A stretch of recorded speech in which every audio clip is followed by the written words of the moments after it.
जिस गाने को लेकर हुआ था विवाद, उसी गाने में हुआ बहुत बड़ा स्टेज शो। दरअसल आज से लगभग 10 दिन पहले डिम्पल सिंह का नाम लेकर टुनटुन यादव ने एक गाना गाया था और पूरे भोजपुरी इंडस्ट्री में मच गया था हलचल।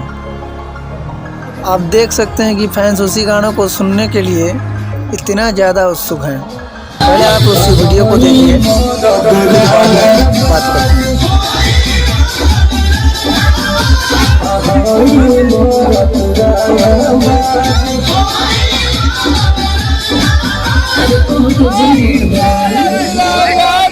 हेलो, ऐसे ही ऐसे सुपर डुपर हिट गाने बजाते रहिए भाइयों।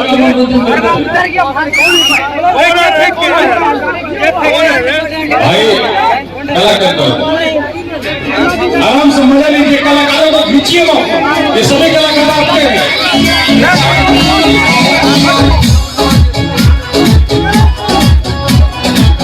तो सुना आपने किस तरह से लोगों का जोश और जुनून है।